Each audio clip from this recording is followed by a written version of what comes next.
बिस्मिल्लाहिर्रहमानिर्रहीम अस्सलाम वालेकुम वरहमतुल्लाहि वबरकातुहू। Students, I hope you all will be fine. Allah पाक आप लोगों को ईमान, सेहत और तकवा की बेहतरीन हालतों में रखे। आज हमने चैप्टर नंबर 5 स्टार्ट करना है, केमिकल बॉन्डिंग, जिसको हम एफएससी और मैट्रिक्स से कवर करेंगे इंशाल्लाह ताला। तो अपना लेक्चर स्टार्ट करते हैं। यहाँ पे स्टूडेंट्स, इस चैप्टर में से मैंने मैट्रिक और एफएससी की बुक्स में से बहुत ज़्यादा शॉर्ट करके बिल्कुल इंपॉर्टेंट मेन पॉइंट्स को यहाँ पे लिखा है और उन्हीं को हम लोग देखेंगे। मीन के बहुत ज़्यादा डिटेल मैंने यहाँ पे ऐड नहीं की, जस्ट वही चीज़ें मेंशन की हैं जो कि एमसीक्यूज़ के पॉइंट ऑफ व्यू से इंपॉर्टेंट हैं। तो इनको अगर आप लोग अच्छे से कर लेते हैं तो इंशाल्लाह ताला एमसीक्यूज़ हमारे इन्हीं में से ही बन जाते हैं और आप लोगों की बहुत अच्छी तैयारी हो जाएगी। और आज हम मैट्रिक एफएससी लेवल से कर रहे हैं, तो नेक्स्ट हम इंशाल्लाह ताला बीएससी के लेवल से भी कवर कर लेंगे। तो ये चैप्टर हमारा भी बाकी चैप्टर्स की तरह बेस्ट हो जाएगा जी। तो स्टार्ट करते हैं। ऑक्टेट रूल क्या होता है? आप सब लोग जानते हैं कि वैलेंस शेल में 8 इलेक्ट्रॉन्स को कंप्लीट करने को ऑक्टेट रूल कहते हैं। जब एलिमेंट्स आपस में कंबाइन होते हैं, बॉन्ड्स बनाते हैं, किसी भी टाइप की बॉन्डिंग करते हैं, तो मेन मकसद होता है स्टेबिलिटी का। कोई भी एलिमेंट जो है, कोई भी एटम जो है, वो स्टेबिलिटी गेन करने के लिए बॉन्डिंग कर रहा होता है। तो उस केस में स्टेबिलिटी को हम किस तरह से डिफाइन करते हैं? अगर हम नोबल गैसेस को देखते हैं तो नोबल गैसेस का वैलेंस शेल कंप्लीट होता है और वो सबसे ज़्यादा स्टेबल एलिमेंट्स हैं, तो उन्हीं को हम रेफरेंस मान लेते हैं। मीन कि उनकी जो स्टेबिलिटी है वही हमारे पास, आप कह लें कि हमारे पास जो है वो एक क्राइटेरिया आ जाता है स्टेबिलिटी का, कि अगर कोई भी एलिमेंट जो है वो नोबल गैसेस की कॉन्फ़िगरेशन को अटेन कर लेता है तो वो स्टेबल हो जाता है। मीन के अपने आखिरी शेल में मोस्टली हम कहते हैं 8 इलेक्ट्रॉन्स को कंप्लीट कर ले। जैसे सोडियम क्लोराइड के केस में देखें या CCl4 के केस में देखें, या फिर आप HCl के एग्जाम्पल ले लें। इसी तरह और भी बहुत से कंपाउंड्स हैं, जैसे वाटर ले लें, वाटर में ऑक्सीजन और हाइड्रोजन को देख लें। बहुत से और भी कंपाउंड हैं जिनके एग्जाम्पल हैं जो कि ऑक्टेट रूल को फॉलो करते हैं। वहाँ पर हम जैसे CCl4 में देखें तो कार्बन का भी ऑक्टेट कंप्लीट है इसमें, और क्लोरीन के भी, सारे क्लोरीन जो हैं उनके भी ऑक्टेट कंप्लीट हैं। सोडियम क्लोराइड में सोडियम और क्लोरीन दोनों के ऑक्टेट कंप्लीट हो जाते हैं।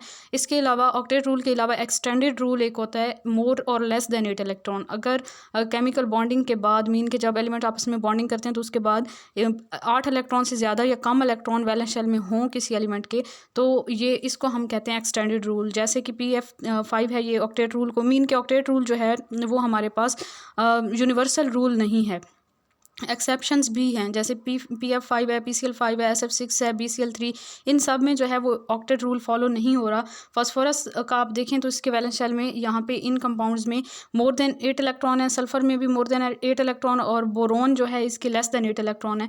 तो ये ऑक्टेट रूल को फॉलो नहीं कर रहे। उसके बाद हम इनर्ट गैसेस की बात करें तो इनर्ट गैसेस जो हैं वो सारी इनर्ट हैं एक्सेप्ट जीनॉन। जीनॉन के कुछ कंपाउंड्स पाए जाते हैं जैसे XeF4, XeOF2 and XeO3।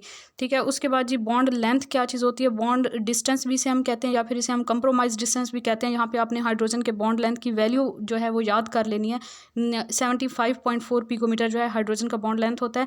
And bond formation energy कितनी है हाइड्रोजन मॉलिक्यूल के लिए? 436.45 किलो जॉल पर मोल। जो कुछ वैल्यूज़ यहाँ पे मैंने मेंशन की हुई हैं वो बहुत इंपॉर्टेंट है, इनको आप लोगों ने रट्टा लगा लेना है, याद कर लेना है। ठीक है। हाइड्रोजन मॉलिक्यूल में दो हाइड्रोजन के दरमियान जो बॉन्ड बनता है उसकी बॉन्ड लेंथ है 75.4 पिकोमीटर, और बॉन्ड फॉर्मेशन एनर्जी जो है हाइड्रोजन मॉलिक्यूल की वो 436.45 किलो जॉल पर मोल है। फिर एटॉमिक रेडियाई की बात करें तो एटॉमिक रेडियाई को हम जिस यूनिट में मेजर करते हैं उसको हम कहते हैं पिकोमीटर, और 1 पिकोमीटर होता है 10⁻12 मीटर के, और इसको डायरेक्टली मेजर नहीं किया जा सकता। इसे हम एक्सरे से या स्पेक्ट्रोस्कोपी की टेक्निक से मेजर कर सकते हैं। नेक्स्ट जी हमारे पास आ जाता है एटॉमिक पीरियड में। अगर हम बात करते हैं तो एटॉमिक रेडियाई जो है उनका साइज़ डिक्रीज़ होता है, मतलब डिक्रीज़ इन साइज़ जो होता है ना वो स्मॉल होता है फॉर ट्रांजिशन एलिमेंट। वैसे तो हम ऑन द होल जर्नल वे में बात करें तो जैसे ही हम पीरियोडिक टेबल में लेफ़्ट टू राइट मूव करते हैं तो वहाँ पे एटॉमिक साइज़ जो है, मीन के जो रेडियाई हैं वो डिक्रीज़ हो रहे होते हैं। लेकिन हम जब ट्रांजिशन एलिमेंट्स की, डी ब्लॉक एलिमेंट्स की बात करते हैं तो उनका जो डिक्रीज़ इन साइज़ होता है वो स्मॉल होता है। ठीक है, as compared to other elements. अच्छा, इसकी रीज़न क्या है? इसकी रीज़न आप लोगों ने याद रखनी है, इंपॉर्टेंट बात है कि इसकी रीज़न ये है कि इंटरविनिंग इलेक्ट्रॉन्स होते हैं उनके, तो जिसकी वजह से जो है उनका साइज़ इतना ज़्यादा डिक्रीज़ नहीं होता। और दूसरी बात ये कि decrease in second period is more and less in higher period. Second period जो है उसमें डिक्रीज़ ज़्यादा होता है, साइज़ में डिक्रीज़, और हायर पीरियड में जो है वो कम होता है। ठीक है। ये ट्रांजिशन एलिमेंट्स जो हैं उनकी सीरीज़ कैडमियम से जिंक तक फर्स्ट सीरीज़, और यटर्बियम से कैडमियम तक दूसरी सीरीज़, और इनके एटॉमिक नंबर भी याद कर लीजिएगा। कैडमियम 21 एंड जिंक जो है वो 30, यटर्बियम 39 एंड कैडमियम 48।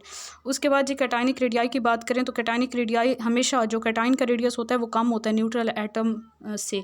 ठीक है। मीन कैटाइन क्या होता है? कैटाइन एक ऐसा आयन होता है कि ये सेंटर में एक न्यूक्लियस है, और ये हमारे पास लेट्स सपोज कि एक जो है कोई एलिमेंट है, और इसके हम कह लें कि फर्स्ट शेल में 2 इलेक्ट्रॉन्स हैं और लास्ट शेल में जो है वो 1 इलेक्ट्रॉन है, ठीक है। इसको हमने कैटाइन बनाना है, ये न्यूट्रल एटम है, ठीक है। इसको हमने कैटाइन बनाना है। न्यूट्रल एटम जब हम लेते हैं ना, तो न्यूट्रल एटम में ऐसा होता है कि उसके सेंटर में जितने प्रोटॉन होते हैं, मीन कि उसके न्यूक्लियस में जितने प्रोटॉन होते हैं उतने ही बाहर इलेक्ट्रॉन रिवॉल्व कर रहे होते हैं। अब यहाँ पे मैंने 3 इलेक्ट्रॉन्स बनाए हैं, तो इसका मतलब ये है कि इस जो भी मैंने एलिमेंट का एटम बनाया है उसके न्यूक्लियस के अंदर 3 प्रोटॉन्स मौजूद होंगे, ठीक है। अगर हम इसमें से एक इलेक्ट्रॉन को रिमूव कर दें, वैलेंस इलेक्ट्रॉन को रिमूव कर दें, तो क्या होगा कि वैलेंस शेल यहाँ से ख़त्म हो जाएगा, क्योंकि आखिरी शेल में सिर्फ एक ही इलेक्ट्रॉन था और वो इलेक्ट्रॉन जब निकाल दिया तो आखिरी शेल ही ख़त्म हो गया। अब इसका आखिरी शेल कौन सा है? ये वाला आखिरी शेल है जो कि आपको नज़र आ रहा है, जो कि सेकंड लास्ट था पहले, ठीक है। तो अब क्या हुआ, जो हमारे पास न्यूट्रल एटम था उसका साइज़ ज़्यादा था, एक और शेल भी था, ठीक है। अब इस केस में हम देखें तो जो कैटाइन है उसका रेडियस कम है, एक इलेक्ट्रॉन हमने निकाला तो इसके ऊपर +1 चार्ज आ जाएगा। तो हमेशा जो कैटाइन्स होते हैं उनका साइज़ न्यूट्रल एटम से कम होता है, और कैटाइन के रेडियाई जो हैं वो चार्ज के कैटाइनिक रेडियस जो होता है वो चार्ज के इन्वर्सली प्रोपोर्शनल होता है। बहुत इंपॉर्टेंट बात है, याद रखिएगा कि किसी भी कैटाइन के ऊपर जितना ज़्यादा चार्ज होगा उतना ज़्यादा होल्ड होगा उसका इलेक्ट्रॉन्स पर, इलेक्ट्रॉन को उतना स्ट्रांगली अट्रैक्ट करेगा न्यूक्लियस, और इलेक्ट्रॉन जो है न्यूक्लियस के करीब हो जाएंगे, जिसकी वजह से साइज़ जो है वो कैटाइन का डिक्रीज़ हो जाएगा। मीन के चार्ज का और कैटाइनिक रेडियस का इन्वर्स रिलेशन है। अब यहाँ पे इसको आप एग्जांपल से देखें, सोडियम, मैग्नीशियम और एल्यूमिनियम आयन को देखें तो एल्यूमिनियम का साइज़ सबसे कम होगा क्योंकि इसके ऊपर चार्ज सबसे ज़्यादा है। मैग्नीशियम Mg2 पॉजिटिव, इसका जो है चार्ज अब एल्यूमिनियम से कम है तो इसका साइज़ जो है वो एल्यूमिनियम से ज़्यादा होगा, और सोडियम का चार्ज सबसे कम है तो इसका साइज़ दोनों बाकी से ज़्यादा होगा, ठीक है। उसके बाद ये एनाइनिक रेडियाई की बात करें तो ये उसके उलट होगा कंसेप्ट जो हमने कैटाइनिक के लिए पढ़ा।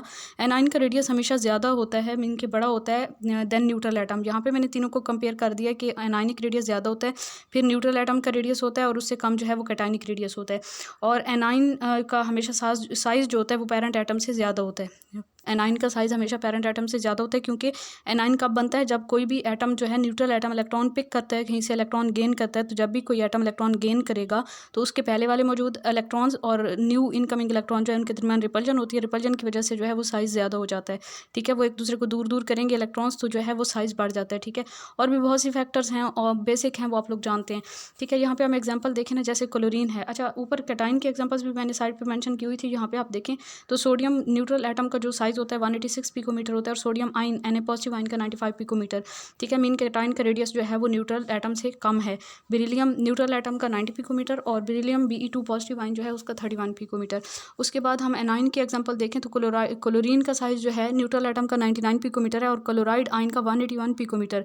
एनाइन का साइज़ हमेशा न्यूट्रल एटम से ज़्यादा होता है। ऑक्सीजन का 66 पिकोमीटर और O2 नेगेटिव आयन जो एनाइन है इसका, उसका 144 पिकोमीटर। अब यहाँ पे कॉन्सेप्ट जो चार्ज वाला और साइज़ को अगर हम रिलेट करें तो इनका डायरेक्ट रिलेशन होता है।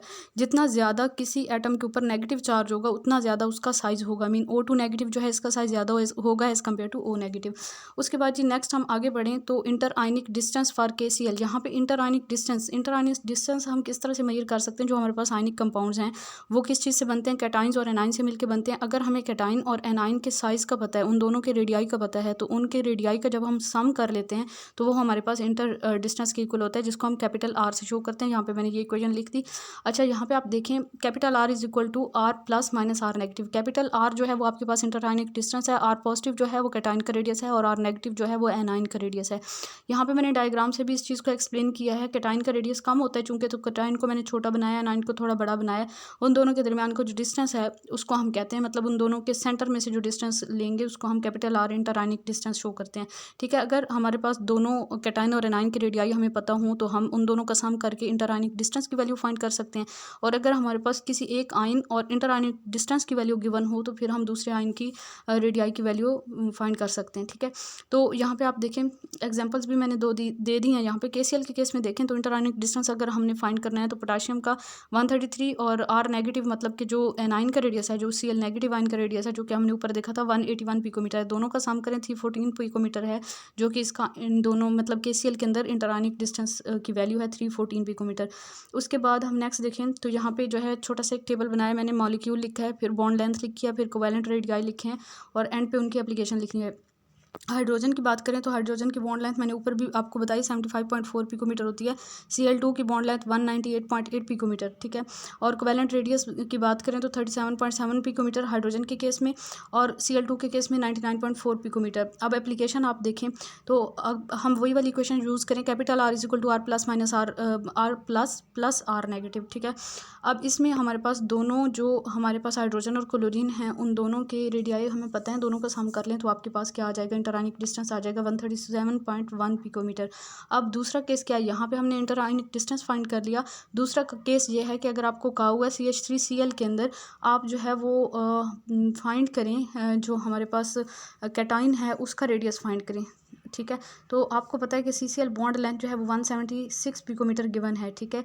तो हमारे पास जो एनाइन का रेडियस है, मीन के क्लोराइड आयन का रेडियस है वो है 99.4 पिकोमीटर, जो कि पीछे टेबल में गिवन था 99.4 पिकोमीटर।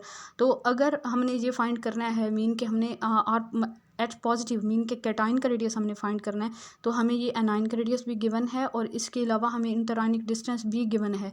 तो हम इंटरआयनिक डिस्टेंस में से एनाइन के रेडियस की वैल्यू को माइनस कर लेंगे तो हमारे पास कैटाइन का रेडियस आ जाएगा, जो कि यहाँ पे 77.3 पिकोमीटर आ रहा है, ठीक है। तो ये इस तरह से जो है हम कोई भी अगर छोटा सा न्यूमेरिकल आ जाता है तो वहाँ पे जो है या तो इंटरआयनिक डिस्टेंस पूछ सकते हैं या फिर आपसे किसी भी आयन का रेडियस पूछ सकते हैं, तो इस तरह से हम कैलकुलेट कर सकते हैं।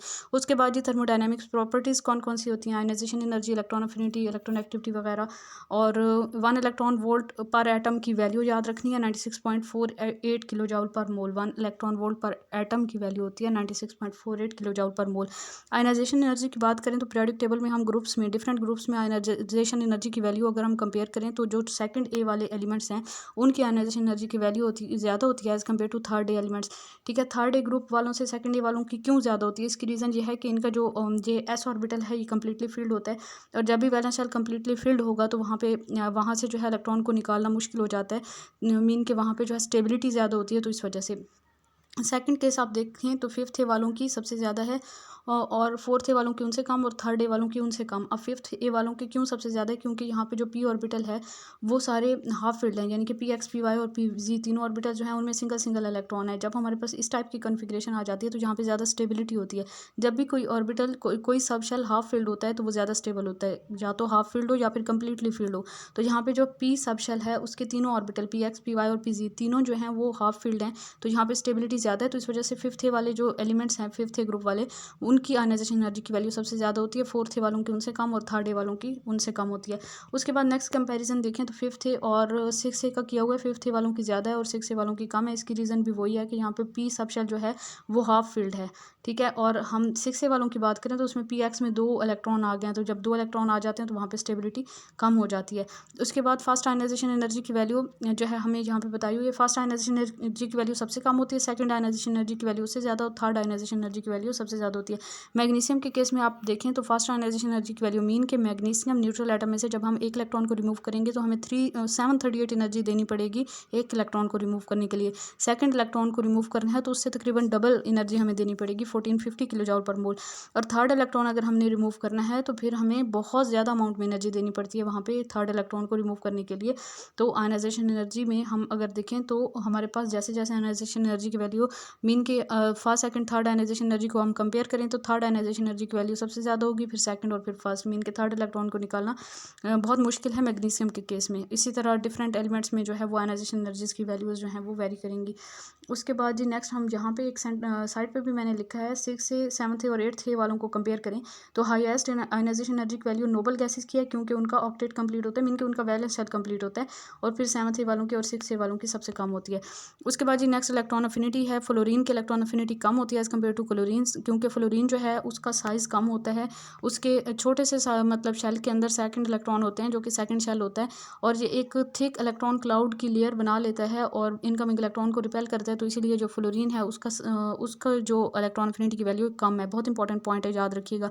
उसके बाद जी हम नेक्स्ट देखें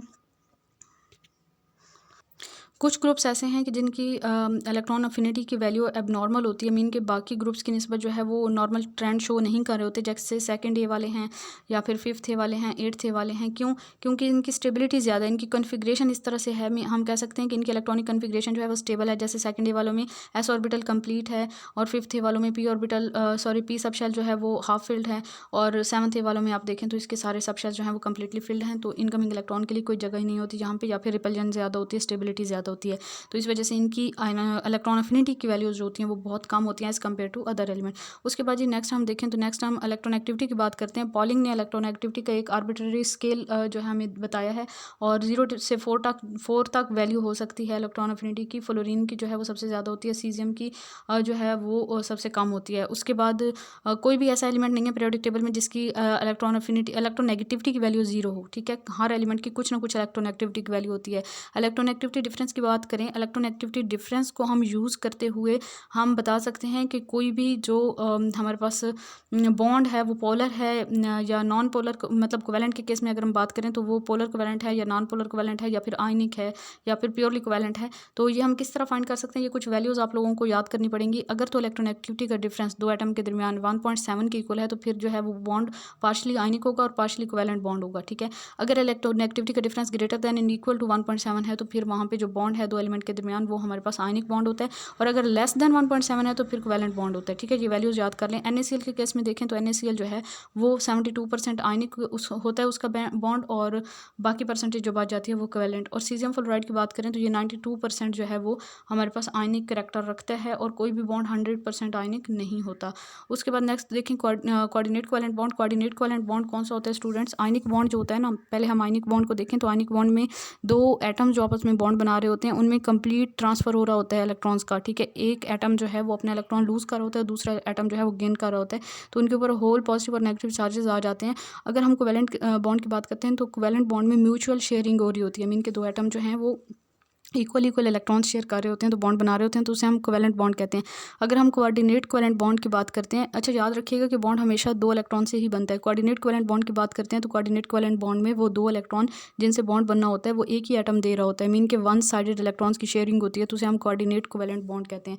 तो कोऑर्डिनेट कोवेलेंट बॉन्ड की एग्जांपल्स हैं, इनको याद रखिएगा। हाइड्रोनियम आइन, ऑक्सोनियम आइन ऑफ अल्कोहल्स, ऑक्सोनियम आइन ऑफ ईथर, अमोनियम आइन, इसके अलावा जो है फॉस्फोनियम आइन। ये सारे स्ट्रक्चर्स भी मैंने यहाँ पे बनाए हुए हैं। ये हाइड्रोनियम आइन है, H3O पॉजिटिव जिसे हम कहते हैं, RH2O पॉजिटिव ये हमारे पास ऑक्सोनियम आइन है, R2OH पॉजिटिव जो है ये ऑक्सोनियम आइन ईथर का है, और इसके अलावा NH4 पॉजिटिव जो है ये अमोनियम आइन है, और PH4 पॉजिटिव जो है ये फॉस्फोनियम आइन है। ठीक है, PH4 पॉजिटिव फॉस्फोनियम आइन।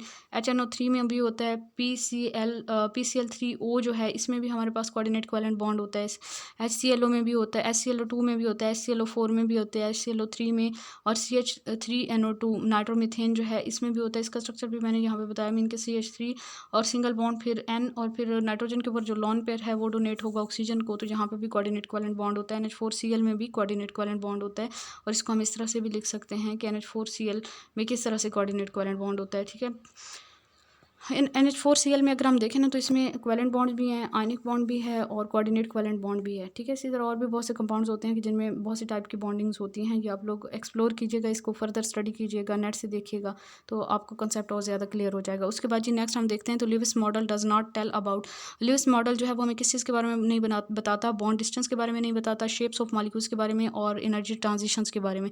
उसके बाद जी नेक्स्ट हमारे पास आ जाता है वेस्पर थ्योरी। वेस्पर थ्योरी जो है ये प्रपोज की थी सिडविक और पॉवेल ने इन 1940, और डेवलप की थी नाइलहॉम और गिलिस्पी ने। ठीक है, अच्छा वेस्पर थ्योरी के अकॉर्डिंग अगर हम देखें तो हमें किस चीज़ का पता चलता है, अगर हमें स्टेरिक नंबर का पता है, स्टेरिक नंबर मीन के नंबर ऑफ इलेक्ट्रॉन पेयर्स।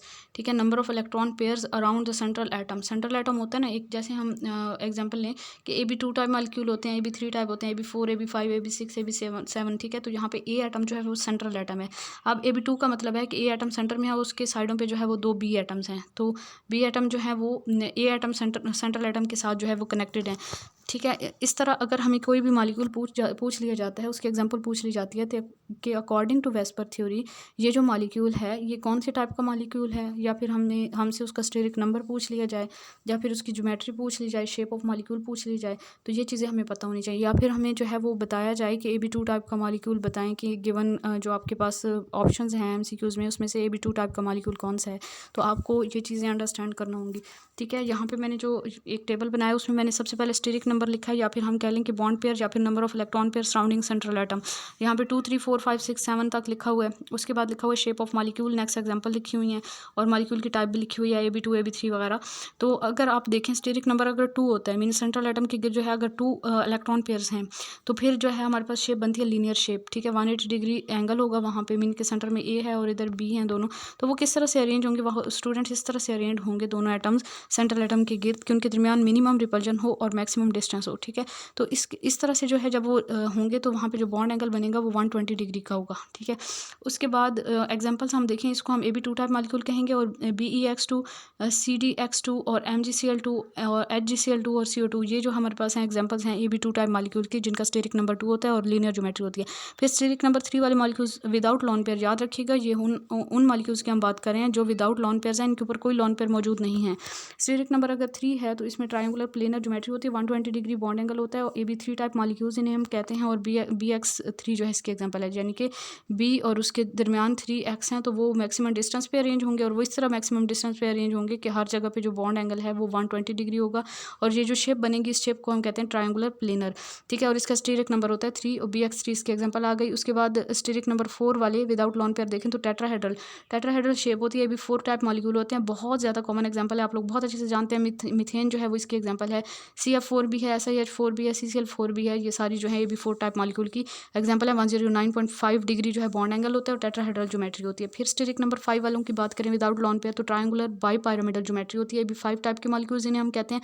इसमें हमारे पास PCl5 और PF5 जो है एग्जांपल्स आ जाती हैं। नेक्स्ट जी स्टेरिक नंबर 6 वाले अगर हम देखें तो इनमें जो है ऑक्टाहेड्रल इनकी ज्योमेट्री होती है, ये भी 6 टाइप मॉलिक्यूल हैं, और SF6 इसमें एग्जांपल आ जाती है। स्टेरिक नंबर 7 वाले देखें तो पेंटागोनल बाईपिरामिडल ज्योमेट्री होती है, ये भी 7 टाइप जो है वो इस मॉलिक्यूल को कहते हैं। इसकी एग्जांपल आप लोगों ने सर्च करनी है और मुझे बतानी है कि कौन कौन सी एग्जांपल आप लोगों ने ढूंढनी है। ठीक है, लाजमी बताइएगा। उसके बाद जी नेक्स्ट हम देखते हैं तो हाइब्रिडाइजेशन भी यहाँ पे मैंने मेंशन किया। स्टेरिक नंबर 2 है तो sp हाइब्रिडाइजेशन, 3 है तो sp2, 4 है तो sp3, और 5 है तो dsp2, 6 है तो d2sp3, और 7 है तो D3sp3। उसके बाद नेक्स्ट देखें जी, हाँ, based on quantum mechanics model, क्या चीज़ बेस करती है क्वांटम मैकेनिक मॉडल पे? Valence bond theory. ठीक है, valence bond theory, molecular orbital theory हम लोग पढ़ते हैं। वैलेंस बॉन्ड थ्योरी और मॉलिक्यूलर ऑर्बिटल थ्योरी दोनों में हम ऑर्बिटल्स का कॉन्सेप्ट पढ़ते हैं कि ऑर्बिटल की ओवरलैपिंग से बॉन्ड बनता है, लेकिन वैलेंस बॉन्ड थ्योरी में ऑर्बिटल जब कंबाइन करते हैं, जब ओवरलैप करते हैं, तो न्यू जो है वो बॉन्ड तो बन जाता है लेकिन न्यू ऑर्बिटल नहीं बनते। ठीक है, लेकिन मॉलिक्यूलर ऑर्बिटल थ्योरी में हम बात करते हैं तो वहाँ पे ऑर्बिटल जब एटॉमिक ऑर्बिटल्स मिलते हैं तो न्यू ऑर्बिटल्स बनते हैं, जिनको हम मॉलिक्यूलर ऑर्बिटल कहते हैं। और मॉलिक्यूलर ऑर्बिटल भी फर्दर 2 टाइप के होते हैं, एक बॉन्डिंग मॉलिक्यूलर ऑर्बिटल्स होते हैं और एक एंटी बॉन्डिंग मॉलिक्यूलर ऑर्बिटल्स होते हैं। ठीक है, तो यहाँ पे जो वैलेंस बॉन्ड थ्योरी की हम बात करते हैं तो एग्जांपल यहाँ पे एक बताई हुई है H2S में सल्फर जो है इसका 16 एटॉमिक नंबर है, इसकी valence shell configuration 3py1 and 3pz1 है। ठीक है, यहाँ पे मैंने बनाया हुआ है ये 3py1 3pz1, और जो है इसको इस तरह से हम बना सकते हैं। तो यहाँ पे आप बेसिकली जो चीज़ मैंने यहाँ पे दिखाई है वो ये कि सल्फर का p ऑर्बिटल और हाइड्रोजन का s ऑर्बिटल, इनके दरमियान ओवरलैपिंग हो रही है, और इस तरह 2 हाइड्रोजन जो है वो सल्फर के साथ बॉन्ड बना रहे हैं, और इस तरह हम इसको शो करेंगे। और इसका बॉन्ड एंगल याद रखिएगा, H2S में बॉन्ड एंगल जो होता है वो 92 डिग्री होता है। ठीक है, उसके बाद जी नेक्स्ट हमारे पास आ जाती है मॉलिक्यूलर ऑर्बिटल थ्योरी। ऑक्सीजन और फ्लोरीन के केस में 1 2 2 1 याद रखना है, और lithium beryllium boron nitrogen carbon के केस में 2 1 2 1 ये कोड याद रखने हैं आप लोगों ने, क्योंकि हमसे जो है वो मॉलिक्यूलर ऑर्बिटल्स का सीक्वेंस पूछा जा सकता है कि इंक्रीजिंग एनर्जी में इसका सीक्वेंस बताएं। एनर्जी जो है वो इस तरह अपवर्ड इंक्रीज कर रही होती है ऑर्बिटल्स की। अब अगर आप ऑक्सीजन और फ्लोरीन के केस में बात करें तो यहाँ पे सबसे नीचे कौन सा सर्कल जो मैंने बनाया हो ये कौन सा ऑर्बिटल होगा? ये मॉलिक्यूलर ऑर्बिटल होगा, सिग्मा ऑर्बिटल होगा। ये होगा जी हमारे पास 1 2 2 1 से आप याद रखेंगे ना, तो इसको पहले याद करने की टेक्निक देखें तो नीचे 1 होगा, फिर आगे 2 ऑर्बिटल होंगे, फिर 2 होंगे, सॉरी मॉलिक्यूलर ऑर्बिटल। ठीक है, फिर ऊपर जो है वो 1 होगा। तो इस तरह हम इसको 1 2 2 1 से याद करें। और lithium beryllium boron nitrogen carbon के लिए 2 1 2 1, ये 2 नीचे ऑर्बिटल, फिर 1 फिर 2 और फिर 1। ठीक है, तो ये मॉलिक्यूलर ऑर्बिटल की एनर्जी का सीक्वेंस है। अच्छा स्टूडेंट्स, यहाँ पे मैं बहुत ज़्यादा डिटेल में नहीं जाऊँगी, डिटेल आप लोगों ने देख लेनी है। यहाँ पे थोड़ा सा अगर मैं एक्सप्लेन कर दूँ, ऑक्सीजन का देखें हम, तो ऑक्सीजन की वैलेंस कन्फिग्रेशन क्या होगी। हमारे पास 1s2 होगा, फिर 2s2 होगा, ठीक है, और फिर 2px 2py और 2pz तीन ऑर्बिटल्स होंगे, और 2px में 2 इलेक्ट्रॉन और 2py और 2pz में एक एक। टोटल जो है इसका ये 1s में भी 2 होंगे ना, तो टोटल इसके इलेक्ट्रॉन ऑक्सीजन के कितने हो गए, 2 2 4 2 6 और 2 8, 8 पूरे हो गए, ठीक है। अब यहाँ पे हमने जो ऑक्सीजन के लिए डायग्राम बनाई है ना, वो हमने p ऑर्बिटल्स वाली बनाई है। यहाँ पे एक ऑक्सीजन एटम के 3 p ऑर्बिटल बनाए, यहाँ पे दूसरे ऑक्सीजन एटम के, ठीक है। तो ऑक्सीजन एटम आपस में कंबाइन करके बॉन्ड बना रहे हैं ना, O2 मॉलिक्यूल जो है उसको एक्सप्लेन करने जा रहे हैं हम। तो दोनों ऑक्सीजन एटम के एटॉमिक ऑर्बिटल्स को हम साइड्स पे लिखा, और सेंटर पे जो है हम सेंटर में मॉलिक्यूलर ऑर्बिटल्स ड्रा करेंगे। अब मॉलिक्यूलर ऑर्बिटल आप ड्रा करेंगे तो जो आपने साइडों पे लिखे हैं ना, ये एटॉमिक ऑर्बिटल्स हैं। मीन के एटॉमिक ऑर्बिटल्स कौन से हैं, मीन के इनको हम कहते हैं 2px 2py और 2pz हैं, इधर भी और इधर भी। अब जब 2px 2py और 2pz ऑर्बिटल दो ऑक्सीजन एटम के आपस में कंबाइन करेंगे तो वो मॉलिक्यूलर ऑर्बिटल बनाएंगे। तो यहाँ पे हमारे पास ये नीचे वाले बनेगा सिग्मा 2px, ठीक है, और इससे ऊपर दोनों जो एक ही एनर्जी लेवल पे पड़े हुए हैं, ये pi 2py is equal to pi 2pz लिखेंगे, क्योंकि इनकी एनर्जी इक्वल होती है। फिर ऊपर हम एंटी बॉन्डिंग में आ जाएं तो उसमें हमारे पास pi 2py star is equal to pi 2pz star, और ऊपर लास्ट में हमारे पास आ जाता है सिग्मा स्टार 2px, ठीक है। तो इस तरह से जो है एनर्जी मीन सबसे कम एनर्जी वाला सिग्मा स्टार 2px है, सॉरी सिग्मा 2px है, और सबसे ज़्यादा एनर्जी वाला सिग्मा स्टार 2px है। अमीन के एंटी बॉन्डिंग वालों के साथ हम स्टार भी लगा देते हैं, ठीक है। इसको आप लोग देख लीजिएगा। उसके बाद नेक्स्ट हम देखें तो जो मॉलिक्यूलर ऑर्बिटल थ्योरी है ये सुपीरियर है than VBT, because it explains paramagnetic behaviour of oxygen, bond order, ये हमें सिंगल डबल ट्रिपल बॉन्ड के बारे में बताती है, या फिर बॉन्ड फ्रैक्शन में अगर बॉन्ड एंगल है, फ्रैक्शनल बॉन्ड एंगल है, तो उसको भी एक्सप्लेन किया है MOT ने। पैरामैग्नेटिक डायमैग्नेटिक बिहेवियर भी एक्सप्लेन किया है, non existence of helium molecule को भी एक्सप्लेन किया, और ये चीज़ें हमें वैलेंस बॉन्ड थ्योरी ने एक्सप्लेन नहीं की थी, इसी वजह से MOT जो है वो सुपीरियर है टू वैलेंस बॉन्ड थ्योरी। उसके बाद जी मॉलिक्यूलर ऑर्बिटल थ्योरी जो है ये डिस्कवर की थी होंड और मिल्कन्स ने 1932 में, based on quantum mechanical model. ये भी इंपॉर्टेंट 2 पॉइंट थे, ये मैंने अलग से लिख दिए हैं। उसके बाद वेस्पर थ्योरी की बात करें तो वेस्पर थ्योरी में हमने पीछे देखा विदाउट लॉन पेयर जो मॉलिक्यूल्स थे उनको मैंने एक्सप्लेन किया था। यहाँ पे मैंने उन मॉलिक्यूल को एक्सप्लेन किया जो जिनमें लॉन पेयर प्रेजेंट होते हैं, ठीक है। बिल्कुल उसी तरह steric number, bond pairs, lone pairs, type लिखी है, फिर शेप लिखी है, और फिर एग्जांपल लिखी है। कुछ के एग्जांपल नहीं है, वो एग्जांपल आप लोगों ने मुझे फाइंड करके बतानी है। अच्छा, स्टेरिक नंबर अगर 3 हो और बॉन्ड पेयर उसमें 2 हो और लॉन पेयर 1 हो तो उस मॉलिक्यूल की टाइप को हम कहते हैं AB3 टाइप। लेकिन AB3 को फर्दर हम कैटेगराइज करेंगे तो AB2E लिखेंगे, क्योंकि दो उसमें बॉन्ड पेयर हैं, और E stand for electron pair, या फिर इसे हम लॉन पेयर कहेंगे, AB2E कहेंगे इसे। इसमें शेप जो हमारे पास बनती है वो बेंट या V शेप बनती है। इसमें एग्जाम्पल जो मॉलिक्यूल्स किया जाती है SnCl2 एंड SO2। उसके बाद स्टेरिक नंबर अगर 4 हो और उसमें से 3 बॉन्ड पेयर हों और 1 लॉन पेयर हो तो ये हमारे पास मॉलिक्यूल की टाइप आ जाती है AB4 टाइप। AB4 में फर्दर इसे एक्सप्लेन करें तो AB3E होगा, मीन के एक जो है वो लॉन पेयर है और 3 बॉन्ड पेयर हैं। ट्रायंगुलर पायरामिडल ज्योमेट्री बनेगी यहाँ पे। NH3 की बहुत फेमस एग्जाम्पल है PCl3, PH3, ASCl3 and PF3, ये सारी इसके एग्जाम्पल हैं। उसके बाद स्टेरिक नंबर 4 है, यहाँ पे अगेन 4 है, लेकिन उसमें 2 बॉन्ड पेयर और 2 लॉन पेयर हैं, तो बहुत बेस्ट एग्जाम्पल वाटर की है। इसमें AB2E2 कहेंगे इसे। वैसे हम AB4 टाइप का मॉलिक्यूल ही है इसमें, लेकिन इसमें 2 लॉन पेयर आ गए हैं। बेंट ट्रायंगुलर इसकी शेप होती है, H2S भी इसमें एग्जाम्पल आ जाती है। उसके बाद 5 स्टेरिक नंबर वाले मॉलिक्यूल में 4 बॉन्ड पेयर और 1 लॉन पेयर हो तो इसको AB4E लिखेंगे। सीसा शेप होती है इसकी, और 5 में मजीद अगर 3 बॉन्ड पेयर हैं, 2 लॉन पेयर हैं, AB3E2 कहेंगे। इसकी T शेप होती है। 5 में 2 लॉन पेयर, 2 बॉन्ड पेयर और 3 लॉन पेयर हैं तो फिर AB2E3 लीनियर इनकी शेप होती है। 6 steric number, 5 bond pair and 1 lone pair, तो AB5E और स्क्वायर पिरामिडल जो है इनकी शेप होती है। इसमें IF5 इसकी एग्जाम्पल है और बहुत ज़्यादा फेमस एग्जाम्पल है, मीन की इंपॉर्टेंट है according to PPSC। Mostly mean के इस टाइप के क्वेश्चंस पूछ लिए जाते हैं। उसके बाद जी नेक्स्ट देखें तो 6 स्टेरिक नंबर में 4 bond pair, 2 lone pair, AB6 type है ये। AB4E2 भी इसे कहेंगे। स्क्वायर प्लेनर इसकी शेप होगी। XEF4 इसकी एग्जाम्पल है। अच्छा जी, ट्रिक याद करनी है बॉन्ड एडर को कैलकुलेट करने के लिए, तो इसमें आपने ट्रिक क्या याद करनी है, आपने ट्रिक इस तरह से याद करनी है कि पहले आपने यहाँ पे इलेक्ट्रॉन्स लिख लेने हैं 9 से लेकर 19 तक, ठीक है। ये ऊपर मैंने लिखा 9 इलेक्ट्रॉन, 10 इलेक्ट्रॉन, 11, 12 इलेक्ट्रॉन, 13, 14, 15, 16, इसी तरह नीचे 17, 18 एंड 19 तक आप लोग लिख लेंगे, ठीक है। ये 17, 18 एंड 19 तक लिखने के बाद आपने याद ये करना है कि 14 वाले को आप रेफरेंस ले लें कि ऐसे सिस्टम जिनमें टोटल इलेक्ट्रॉन 14 हैं, N2 के केस में देखें, N2 का एटॉमिक नंबर क्या होता है, 7 होता है ना नाइट्रोजन का, एक नाइट्रोजन एटम का, 2 नाइट्रोजन एटम है तो इसमें टोटल इलेक्ट्रॉन कितने हो जाएंगे, 14 होंगे। मीन के N2 मॉलिक्यूल जो है उसके अंदर टोटल इलेक्ट्रॉन 14 है। अगर कोई ऐसा मॉलिक्यूल जिसमें जितने भी एटम्स आपस में बॉन्डिंग कर रहे हैं, मतलब कि बेसिकली हम यहाँ पे डायटोमिक मॉलिक्यूल्स की बात करते हैं, तो वो जो बॉन्डिंग कर रहे हैं दो एटम्स, उनके टोटल कितने इलेक्ट्रॉन्स बन रहे हैं, अगर तो टोटल इलेक्ट्रॉन 14 बन रहे हैं तो इस वहाँ पे जो बॉन्ड एंगल होगा वो 3 होगा। वैसे तो हम फार्मूले से भी कैलकुलेट कर सकते हैं, लेकिन वो बहुत लंबा हो जाता है ना प्रोसीजर, तो इस वजह से ये डायरेक्टली जो है आप इस ट्रिक से फाइंड कर सकते हैं। अगर इससे 14 से वैल्यू बढ़ती जाए या ऊपर कम होती जाए, 14 से 13 इलेक्ट्रॉन, 11 इलेक्ट्रॉन एंड 10 इलेक्ट्रॉन, और नीचे 15 16 17 18 वगैरह, तो इसमें आपने ये याद रखना है कि नीचे जाएं या ऊपर जाएं, आपने ये याद रखना है कि 14 से अगर 13 इलेक्ट्रॉन होते हैं तो 2.5 होगा बॉन्ड एंगल, और अगर 15 होते हैं तब भी 2.5, 12 होते हैं तो 2 बॉन्ड ऑर्डर होगा, 16 होंगे तब भी 2, 11 electron 1.5, 17 electron 1.5, 18 electron 1, 10 electron 1, 9 electron 0.5 and 19 electron 0.5। तो ये बॉन्ड एंगल को याद रखने की एक सिंपल सी ट्रिप है। यहाँ पे एक्सेप्शन भी है, एक एक्सेप्शन है। एक्सेप्शन क्या है कि CO पॉजिटिव आयन जो है इसका बॉन्ड ऑर्डर 3.5 होता है, लेकिन कार्बन का होता है ना 6 होता है एटॉमिक नंबर, और ऑक्सीजन का 8 है, तो यहाँ पे 14 इलेक्ट्रॉन टोटल बनेंगे, लेकिन यहाँ पे पॉजिटिव चार्ज है तो एक इलेक्ट्रॉन लूज़ किया हमने, माइनस किया एक इलेक्ट्रॉन 14 में से, तो 13 इलेक्ट्रॉन बच रहे हैं। यहाँ पे बॉन्ड एंगल 13 वाले केस में हमारे पास बॉन्ड एंगल कितना होना चाहिए था, 2.5 होना चाहिए था, लेकिन CO पॉजिटिव का जो है वो 3.5 होता है। ये याद रखिएगा, ये एक्सेप्शन है। बॉन्ड ऑर्डर डायरेक्टली प्रोपोर्शनल होता है स्टेबिलिटी का, जिसका बॉन्ड ऑर्डर जितना ज़्यादा होगा वो वाला मॉलिक्यूल उतना ही ज़्यादा स्टेबल होगा। इनका बॉन्ड ऑर्डर मैंने यहाँ पे लिखा है कि इन सब का जो है वो 3 है। क्यों 3 है, इनके इलेक्ट्रॉन को काउंट करें, चेक करें कि 14 के इक्वल आते हैं या नहीं। इन दोनों का जो है वो 2.5 है, इसको भी चेक करें। O2 नेगेटिव का 1.5 है, इसको चेक करें कितने इलेक्ट्रॉन्स हैं, 17 बन रहे हैं या नहीं।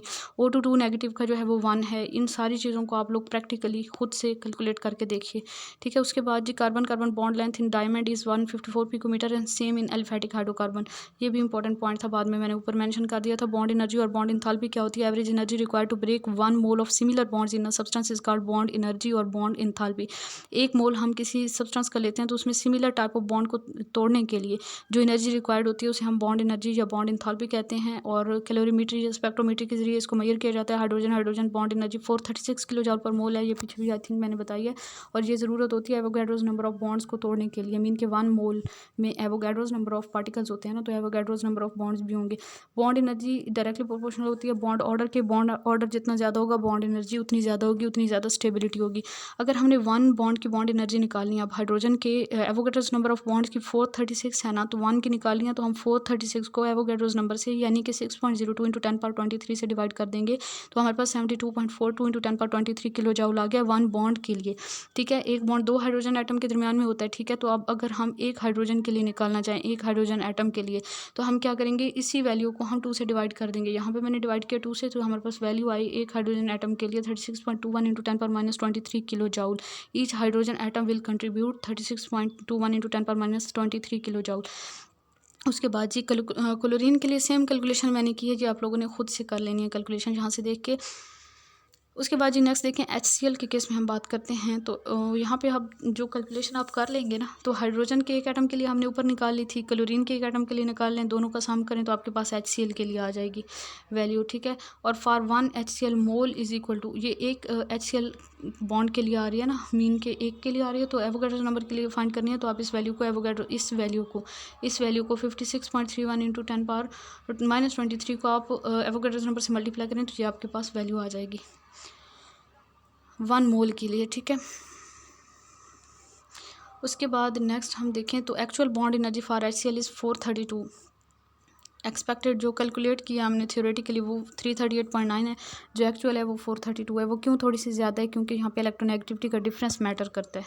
पेपर पे तो हम इलेक्ट्रोनेगेटिविटी के डिफरेंस को नहीं कर सकते ना कैलकुलेट, तो इस वजह से due to polar character of the bond it's more bond energy. अगर पोलर करेक्टर होगा बॉन्ड में, इलेक्ट्रोनेगेटिविटी का डिफरेंस एग्जिस्ट करेगा तो फिर बॉन्ड एनर्जी ज़्यादा हो जाती है।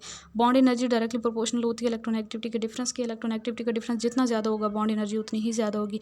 HF में देखें तो 568 किलो जूल पर मोल है। हाइड्रोजन आयोडाइड में देखें तो 291 किलो जूल पर मोल है। फ्लोरीन ज़्यादा इलेक्ट्रोनेगेटिव एलिमेंट है, तो इस वजह से वहाँ पे बॉन्ड एनर्जी भी ज़्यादा है। आयोडीन कम है तो 299 है वहाँ पे, ठीक है। बॉन्ड एनर्जी इन्वर्सली रिलेटेड है बॉन्ड लेंथ के। बॉन्ड लेंथ जितनी ज़्यादा होगी बॉन्ड एनर्जी उतनी कम होगी, और बॉन्ड लेंथ सिंगल बॉन्ड के केस में ज़्यादा होती है, डबल में उससे कम होती है, ट्रिपल में उससे कम होती है। बॉन्ड लेंथ की बात कर रही हूँ मैं। बॉन्ड लेंथ जितनी कम बॉन्ड एनर्जी उतनी ज़्यादा, इसी वजह से ट्रिपल वाले की सबसे ज़्यादा है, ठीक है। उसके बाद जी नेक्स्ट देखते हैं। अच्छा, बॉन्ड लेंथ क्यों कम है ट्रिपल में? ट्रिपल में आप देखें ना, तो ट्रिपल में हमारे पास जो है वो टोटल कितने इलेक्ट्रॉन हैं, जहाँ पे यहाँ पे एक बॉन्ड को बनाने के लिए 2 इलेक्ट्रॉन, दूसरे बॉन्ड को बनाने के लिए और तीसरे के लिए भी 2, तो टोटल 6 इलेक्ट्रॉन है। यहाँ पे इलेक्ट्रॉन चार्ज डेंसिटी ज़्यादा है, दोनों न्यूक्लियाई को अपनी तरफ इलेक्ट्रॉन जो है वो अट्रैक्ट करेंगे, तो वो थोड़े से क्लोज हो जाएंगे दोनों कार्बन आइटम, तो यहाँ पे बॉन्ड लेंथ कम हो जाती है, ठीक है, as compared to double and single bond. उसके बाद जी नेक्स्ट है, bond length is equal to covalent radii of 2 bonded atoms. Bond length जो है वो इक्वल होती है covalent radii of 2 bonded atom, जैसे मैंने आयनिक रेडियाई के पीछे स्टार्टिंग में एग्जांपल दी थी।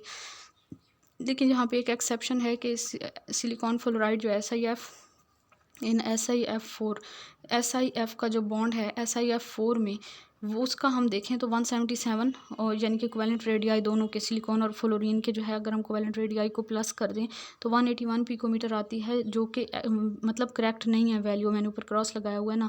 एक्सपेरिमेंटल वैल्यू जो है वो इसकी 154 टू 159 पिकोमीटर के दरमियान आती है, यानी इतनी ज़्यादा नहीं आती, 181 पिकोमीटर नहीं आती, 154 टू 159 पिकोमीटर की। ये एक एक्सेप्शन है, एक्सेप्शन को लाजमी याद किया करें, एक्सेप्शन से ही क्वेश्चन ज़्यादातर आ जाते होते हैं।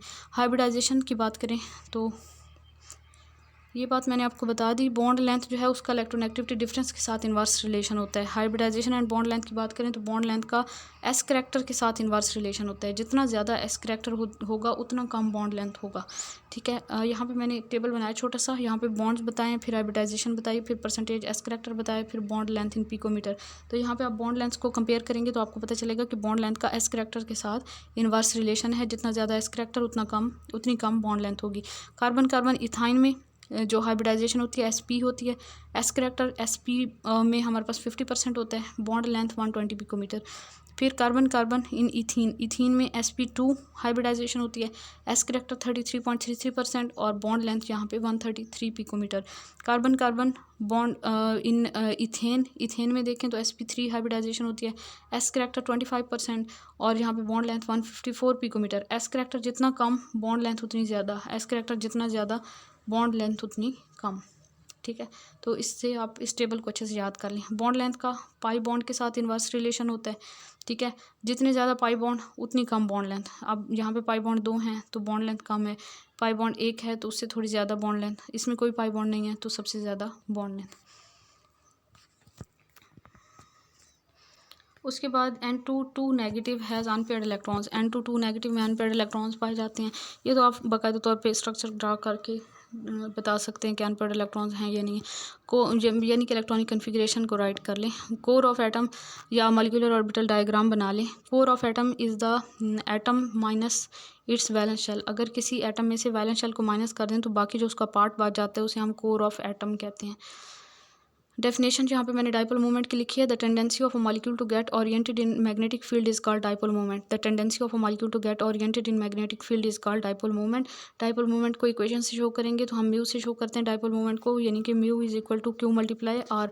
यानी कि 2 चार्जेस हैं, एक चार्ज का मैग्नीट्यूड और उनके दरमियान जो डिस्टेंस है उसके प्रोडक्ट को हम कहते हैं डाइपोल मोमेंट। और डाइपोल मोमेंट से हम पोलैरिटी चेक करते हैं, किसी भी बॉन्ड में पोलैरिटी चेक करते हैं, ठीक है। ऐसा यूनिट डाइपोल मोमेंट का मीटर कूलम्स होता है और स्मॉलर यूनिट होता है डिबाई। अच्छा जी, उसके बाद डिबाई और मीटर कूलम को हम अगर कंपेयर करें तो बहुत ही इंपॉर्टेंट पॉइंट है। 1 डिबाई इक्वल होता है 3.36 इंटू 10⁻³ मीटर कूलम के। बहुत इंपॉर्टेंट है, इस वैल्यू को अच्छे से याद कर लें। उसके बाद आप याद रखें कि जो सिमेट्रिकल मॉलिक्यूल्स होते हैं उनकी डाइपोल मोमेंट 0 की इक्वल होती है, ठीक है। या फिर आप कह लें कि जो होमो एटॉमिक मॉलिक्यूल्स होते हैं, एक जैसे एटम से मिलकर बनते हैं, वहाँ पर भी डाइपोल मोमेंट 0 होती है। या फिर जो सिमेट्रिकल होते हैं वहाँ पर भी डाइपोल मोमेंट 0 होती है। जैसे आप देखें कार्बन डाइऑक्साइड में और सल्फर डाइऑक्साइड में और नहीं कार्बन डाइसल्फाइड और बोरॉन ट्राईफ्लोराइड और कार्बन टेट्राक्लोराइड, इन सब में डाइपोल मोमेंट जो है वो 0 है। और कार्बन मोनोऑक्साइड में 0.12 डिबाई होती है। कार्बन मोनोऑक्साइड में 0.12 डिबाई और कार्बन डाइऑक्साइड में 0 होती है, 0 डिबाई। अच्छा जी, डिबाई लिखें ना लिखें 0 के साथ। अच्छा, उसके बाद SO2 में देखें तो 1.64 पिकोमीटर है, NH3 में 1.46 है और वाटर में जो है 1.86 dBi। तो ये कुछ वैल्यूज़ हैं, थोड़ी सी हैं, इतनी ज़्यादा नहीं है। कार्बन मोनोऑक्साइड की, SO2 की, अमोनिया की, वाटर की, इनको रट्टा लगा लें, इनको अच्छे से याद कर लें, क्योंकि ये बेसिक चीज़ें हैं और ऐसी चीज़ें जो हैं वो पेपर में पूछ ली जाती हैं। तो हमें कुछ भी स्किप नहीं करना चाहिए, ईच एंड एवरीथिंग हमें याद करनी चाहिए। एटलीस्ट इस लेवल की मैट्रिक FSC लेवल की सारी वैल्यूज़ आप लोग याद किया करें। परसेंटेज आयनिक करैक्टर की बात करें तो परसेंटेज आयनिक करैक्टर इक्वल होता है observe dipole movement divided by ionic dipole movement multiply 100। Observe dipole movement mean experimental dipole movement and ionic dipole movement mean calculated by assuming 100% charge separation in a molecule.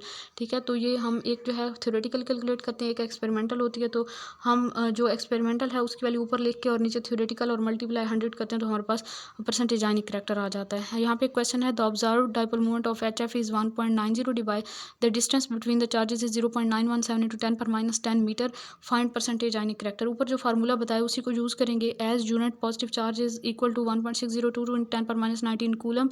Unit positive charge मैंने last lecture में आपको बताया था, जो हमारा previous chapter था। Bond length की यहाँ पे जो बताई हुई है वैल्यू, वो बताई हुई 0.917 into 10⁻10 मीटर, और ऑब्जर्व्ड डाइपोल मूवमेंट जो है वो 1.90 dBi है। हमने आयनिक करैक्टर फाइंड करना है, हम फार्मूला यूज़ करेंगे। Ionic character is equal to Q multiply R करेंगे पहले। तो यहाँ पे हमारे पास जो है वो कैलकुलेट कर लेंगे हमने थ्योरेटिकल वैल्यू जो आयनिक उसकी है डाइपोल मूवमेंट की, तो वो आपके पास जी वैल्यू यहाँ पे आई। फिर हमने उसे डिवाइड में चेंज किया मीटर कूलम से, तो डिवाइड बाय 3.336 into 10⁻30, तो 4.4 dBi आ गई आयनिक वाली जो हमारे पास डाइपोल मूवमेंट है। और जो हम अब क्या करेंगे, जो हमें एक्सपेरिमेंटल बताई हुई थी 1.90 उसको ऊपर लिखेंगे, डिवाइडेड बाय जो हमने कैलकुलेट की 4.4 मल्टीप्लाई 100 करेंगे। तो हमें पता चला कि इस केस में 43.2% जो है वो आयनिक करैक्टर है और क्वैलेंट करैक्टर जो है 57% है। किस केस में? HF के केस में। HF के मॉलिक्यूल में जो आयनिक करैक्टर है वो 43.2% है और क्वैलेंट करैक्टर 57% है। उसके बाद VBT versus MOT। In VBT valence electrons are involved in bond formation while in MOT all electrons are involved। VBT में सिर्फ वैलेंस इलेक्ट्रॉन इन्वॉल्व होते हैं बॉन्ड फॉर्मेशन में, और MOT में सारे के सारे इलेक्ट्रॉन पार्टिसिपेट कर रहे होते हैं बॉन्डिंग में। बॉन्ड यहाँ पे बॉन्ड ऑर्डर नहीं होगा बेसिकली, यहाँ पे जो है ना ये बॉन्ड एंगल याद रखें आप। NH4 में बॉन्ड एंगल 109.5 डिग्री है, NH3 में 107.5 डिग्री, और NH2 नेगेटिव में आपके पास 105 डिग्री है। मीन के यहाँ से हाइड्रोजन एटम कम हो रहा है ना एक एक, तो बॉन्ड एंगल जो है वो भी कम हो रहा है। इसको अच्छे से याद रखिएगा, ठीक है। नेक्स्ट है Lewis structure diagram. Standard method of Lewis to describe valence electronic configuration on symbol of atom in the form of dots and cross. Lewis ने जो हमें स्ट्रक्चर बताया था, जो डायग्राम बताई थी, उसे स्टैंडर्ड मेथड ऑफ लिव्स में किस तरह से हम किसी मॉलिक्यूल को रिप्रेजेंट कर सकते हैं। इलेक्ट्रॉन्स को हम या तो डॉट से शो कर देते हैं या क्रॉस से शो कर देते हैं। इस तरह एक एटम के इलेक्ट्रॉन को डॉट से और दूसरे एटम के इलेक्ट्रॉन को क्रॉसेस से शो कर देते हैं। ये लिव्स स्ट्रक्चर डायग्राम इसे हम कहते हैं। अब एक और ट्रिक यहाँ पे बताई हुई है, पैरामैग्नेटिक कौन से होते हैं कंपाउंड अट्रैक्ट टुवर्ड न्यूक्लियस। और इसको हम फाइंड करने की ट्रिक क्या है कि अगर मॉलिक्यूल में 10 इलेक्ट्रॉन हैं, ऑड नंबर ऑफ इलेक्ट्रॉन्स हैं, या फिर 16 इलेक्ट्रॉन्स हैं, इन तीनों में से कोई भी वैल्यू आ जाए, या तो 10 इलेक्ट्रॉन्स हैं, या ऑड नंबर ऑफ इलेक्ट्रॉन्स हैं, या 16 इलेक्ट्रॉन्स हैं, तो फिर क्या होगा, वो पैरामैग्नेटिक होगा वो मॉलिक्यूल, ठीक है। अदरवाइज डायोमैग्नेटिक होगा, मीन के मैग्नेट जो है उसे रिपेल करेगा। अब ऑक्सीजन की बात करें तो ऑक्सीजन में टोटल O2 में कितने इलेक्ट्रॉन है? 8 + 8। एक ऑक्सीजन के 8, दूसरे ऑक्सीजन के 8, टोटल यहाँ पे 16 इलेक्ट्रॉन आ रहे हैं। ऊपर डेफिनेशन में 16 बताए हुए थे, तो ये पैरामैग्नेटिक है, ठीक है। ये सिंपल ट्रिक है, मीन के हमारे पास MCQs में इतना टाइम नहीं होता पेपर में कि हम एक एक MCQs पे बहुत ज़्यादा टाइम लगाएं। तो इस वजह से अगर हमें ट्रिक्स पता होती हैं तो हम फ़ौरन से जो है वो अपने माइंड में उस चीज़ को ले आके और फ़ौरन से हम कर सकते हैं। लेकिन कभी भी आप लोग अपने माइंड पे भरोसा ना कीजिएगा, क्योंकि जिस टाइम हम एग्ज़ाम सेंटर में बैठे होते हैं तो उस वक्त हम अंडर प्रेशर होते हैं, और हमारा माइंड जब अंडर प्रेशर होता है तो फिर हम वो ठीक से अंडरस्टैंड नहीं कर रहे होते चीज़ों को। जब हम विजुअलाइज़ कर रहे होते हैं अपने माइंड के अंदर, तो कोशिश क्या करें कि कहीं साइड पे जो है रफ वर्क जहाँ पे किया जाता है वहाँ पे लिख के एक बार अपनी तसल्ली कर लिया करें, और फिर MCQs में करेक्ट ऑप्शन को चूज़ किया करें। क्योंकि मेरे साथ ऐसा हो चुका है कि मुझसे मिस्टेक्स हुई हैं। तो आप लोग भी जो है वो अपने माइंड पे इतना भरोसा ना करें, रिटर्न में लिख के उसको अच्छी तरह देख के और फिर जो है आप ऑप्शन को चूज़ किया करें। O2 पॉजिटिव 16 - 2 ऑक्सीजन के 16 इलेक्ट्रॉन यहाँ पे है ना 2 ऑक्सीजन के, और 2 पॉजिटिव चार्ज है तो 2 इलेक्ट्रॉन यहाँ पे माइनस होंगे। 2 पॉजिटिव मीन केस में 2 इलेक्ट्रॉन लूज़ किए हैं, तो यहाँ पे हमारे पास 14 इलेक्ट्रॉन सिस्टम है, तो ये डायमैग्नेटिक होगा। O2 2 नेगेटिव जो है 16 + 2 आ गया, 2 नेगेटिव चार्ज है, मीन के 2 इलेक्ट्रॉन मजीद इसके अंदर अंदर ऐड हुए हैं। तो 18 इलेक्ट्रॉन सिस्टम है, ये भी डायमैग्नेटिक होगा।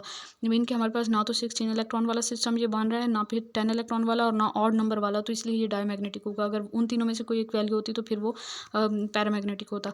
B2 में देखें तो 5 + 5 = 10 इलेक्ट्रॉन, ये पैरामैग्नेटिक है। Li2 में 3 + 3 = 6 इलेक्ट्रॉन, ये डायमैग्नेटिक है। C2 में 6 + 6 = 12 electron, diamagnetic. CO2 6 + 8 + 8 = 22 electron, diamagnetic. NO2 7 + 16 = 23 electron, paramagnetic. उसके बाद लेटेस्ट एनर्जी क्या होती है? For ionic compounds increases latest energy less. अगर लेटेस्ट एनर्जी किसी की ज़्यादा आयनिक कंपाउंड की तो उसकी सोलिबिलिटी जो वाटर में होती है वो कम होती है। लेटेस्ट एनर्जी जितनी ज़्यादा होगी वाटर में सोलिबिलिटी उतनी कम होगी। हाइड्रेशन एनर्जी की बात करें तो ये अच्छा, लेटेस्ट एनर्जी का कंसेप्ट हम आयनिक कंपाउंड्स के लिए यूज़ करते हैं। हाइड्रेशन एनर्जी का कोवेलेंट कंपाउंड के लिए जितनी ज़्यादा हाइड्रेशन एनर्जी होगी वो इतना ही ईजिली वो मॉलिक्यूल जो है वो वाटर में डिजॉल्व होगा। लेटेस्ट एनर्जी वर्सेस सोलिबिलिटी की बात करें तो लेटेस्ट एनर्जी का मीन के यहीं से हम अगर निकालें तो लेटेस्ट एनर्जी का सोलिबिलिटी के साथ इन्वर्स रिलेशन है, वही ऊपर वाली बात मैंने इधर बता दी, ठीक है। और लेटेस्ट एनर्जी का चार्ज टू मास रेशो के साथ डायरेक्ट रिलेशन है। और इसके अलावा हाइड्रेशन एनर्जी वर्सेस सोलिबिलिटी करें तो हाइड्रेशन एनर्जी का सोलिबिलिटी के साथ डायरेक्ट रिलेशन है। जितनी ज़्यादा हाइड्रेशन एनर्जी उतनी ज़्यादा वो मॉलिक्यूल जो है वो वाटर में सोलूबल होगा। हाइड्रेशन एनर्जी का चार्ज टू मास रेशो के साथ भी डायरेक्ट रिलेशन है। उसके बाद हम बात करते हैं polarisability versus cationic and anionic size. Polarisability का कैटायनिक साइज के साथ इन्वर्स रिलेशन है और एनायनिक साइज के साथ डायरेक्ट रिलेशन है। बहुत इंपॉर्टेंट बात है, याद रखिएगा। उसके बाद जी हाइब्रिडाइजेशन की बात करते हैं। हाइब्रिडाइजेशन की ट्रिक है यहाँ पे स्टेरिक नंबर बताए हुए, हाइब्रिडाइजेशन ज्योमेट्री और एग्जांपल्स बताए हुए हैं। 2 स्टेरिक नंबर है तो sp, ये पीछे भी मैंने आपको बताया लीनियर शेप होगी। CO2 BeCl2 एग्जांपल्स हैं। Steric number 3 sp2 hybridisation trigonal planar shape होगी या ज्योमेट्री होगी। और BF3 BCl3 इसके एग्जांपल आ गई। 4 steric number sp3 tetrahedral CH4NH3। 5 steric number sp3D trigonal bipyramidal PF5 example. 6 steric number sp3D2 octahedral IF5 example. 7 steric number sp3D3 pentagonal bipyramidal geometry and IF3 example. उसके बाद ionic bond discovered by W Kossel and covalent bond was discovered by GN Lewis. ये कुछ important points मैंने बाद में mention किए थे, ये भी देख लें। Strength of sigma and pi bond को अगर हम कंपेयर करें स्ट्रेंथ, तो आपको पता होना चाहिए कि सिग्मा बॉन्ड जो होता है वो स्ट्रॉन्ग होता है as compared to pi bond. और अगर हम फिर ये बात करें कि सिग्मा बॉन्ड वन कौन से ऑर्बिटल्स की ओवरलैपिंग से रहा है, तो PP या फिर SP या फिर SS ऑर्बिटल की ओवरलैपिंग से सिग्मा बॉन्ड बनेगा। और हमेशा सिग्मा बॉन्ड जो होता है वो हेड टू हेड या फिर एंड टू एंड ओवरलैपिंग से बनता है। और जो पाई बॉन्ड होता है वो हमेशा साइडवेज ओवरलैपिंग से बनता है। तो पाई बॉन्ड हमेशा P ऑर्बिटल्स के दरमियान बनता है और सिग्मा बॉन्ड जो है वो SS ऑर्बिटल के दरमियान, SP ऑर्बिटल के दरमियान या फिर PP ऑर्बिटल्स के दरमियान भी हो सकता है। शर्त ये है कि हेड टू हेड ओवरलैपिंग हो। तो आप यहाँ पे स्ट्रेंथ देखें तो सबसे ज़्यादा स्ट्रॉन्ग जो है वो PP ओवरलैपिंग वाला सिग्मा बॉन्ड सबसे ज़्यादा स्ट्रॉन्ग होता है। SP वाला उससे कम स्ट्रॉन्ग, SS वाला सब उससे कम, और फिर PP वाला जो पाई बॉन्ड है वो सबसे कम स्ट्रॉन्ग होता है, मीन के वीक बॉन्ड होता है। तो ये हमारा आज का लेक्चर था। यकीनन आप लोगों ने बहुत कुछ सीखा होगा। बहुत अच्छे से प्रिपेयर कीजिए और अगर कुछ समझ नहीं आता तो आप लोग पूछ सकते हैं, कमेंट्स में भी पूछ सकते हैं, पूछ लिया करें, शर्म ना किया करें। और अपना बहुत सारा ख्याल रखें। और आप लोग अपना ख्याल कैसे रख सकते हैं? मेहनत करके, आगे बढ़ के, ख़ुद को प्रूव करके, और हमेशा अपने फ़राइज़ को बखूबी अंजाम देते रहें। अपने टाइम की कदर करें, वक्त की कदर करें, हमेशा वक्त की पाबंदी करें और अपने फ़राइज़ को ज़रूर जो है वो अदा करते रहें। और अल्लाह ताला के हज़ूर जो हमेशा शुक्रगुज़ार रहें। आप जिस भी कंडीशन में हैं हमेशा अल्लाह ताला का शुक्र अदा करें, क्योंकि जो लोग शुक्र अदा करते हैं उन्हें अल्लाह ताला अपनी नेमतों से और ज़्यादा नवाजते हैं। और इसके अलावा अपने माँ बाप का बहुत ज़्यादा ख्याल रखा करें कि ये ऐसी नेमत है कि इनके जाने के बाद इंसान को जो है वो शायद कुछ नेमतें ऐसी होती हैं कि हमारी ज़िंदगी में होती हैं तो हमें उस लेवल की कदर नहीं होती उनकी, लेकिन जब वो हमारे पास नहीं होती तो फिर हमें जो है उनकी कदर आती है। तो हमेशा अपने माँ बाप का बहुत ज़्यादा भरपूर ख्याल रखा करें, ख़ुद से भी ज़्यादा। अपनी दुआ में याद रखिए। जज़ाकल्लाहु खैर। अल्लाह हाफ़िज़।